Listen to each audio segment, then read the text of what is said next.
Good evening. 12 members of the same family from Bradford are missing after they failed to return from a pilgrimage to Saudi Arabia.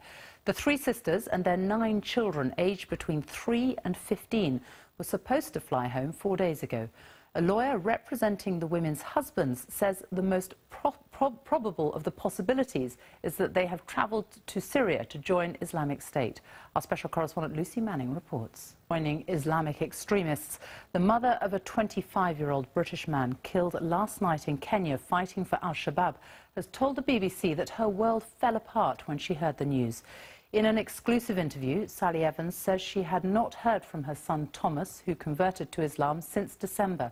And she spoke of her anger at members of the local community who she blames for radicalising him. Here's our security correspondent Gordon Carrera. Fled fighting in the north of the country as Islamic State fighters struggled to hold a key town on the border with Turkey. It's the latest in a series of setbacks for the jihadis in northern Syria.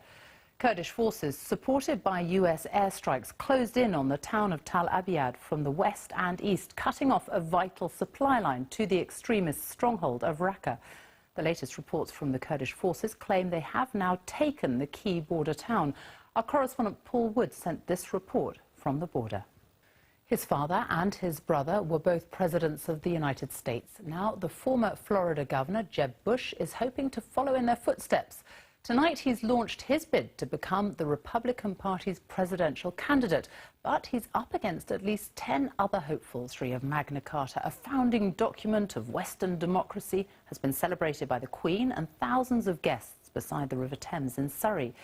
It originated as a peace treaty between King John and his barons. He sealed it in 1215 at Runnymede, where today's ceremony took place. Magna Carta reined in the powers of the monarch, stating that they, like everyone else, were subject to the rule of law. It's widely recognised as the first charter protecting human rights and freedoms. Our royal correspondent, Nicholas Witchell, was at the ceremony and sent this report.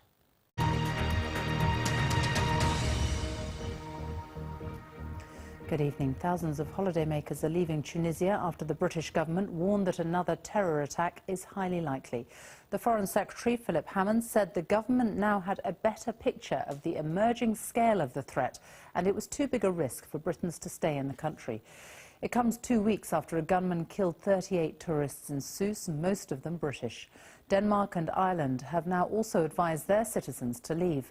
Our correspondent Ola Girin is in Tunisia for us now. Ola.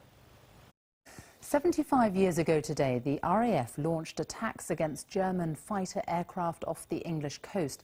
It was the beginning of what became known as the Battle of Britain, the first significant Allied victory against the Nazis. Today, Spitfires and Hurricanes flew over Buckingham Palace to mark the anniversary.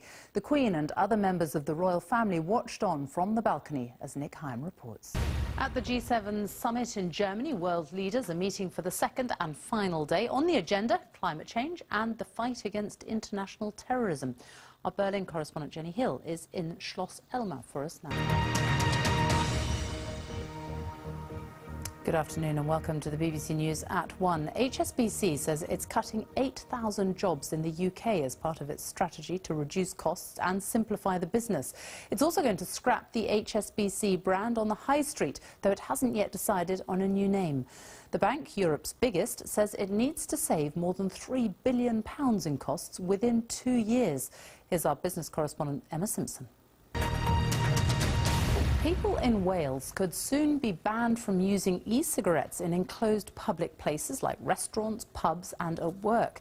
The new public health law would make Wales the first part of the UK to ban them. But the proposals, which would come into force in 2017, have divided opinion. Britain's largest cancer charity says there's no scientific evidence to support the policy and it could actually undermine efforts to give up tobacco. Our Wales correspondent, Hal Griffith, is in Cardiff. Hal.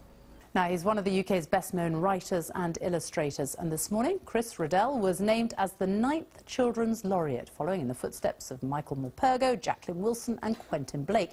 This is one of his most famous creations, The Ghost of a Mouse. He says he hopes to use his 2 years to lead people into the wonderful world of books and reading. Daniela Ralph reports.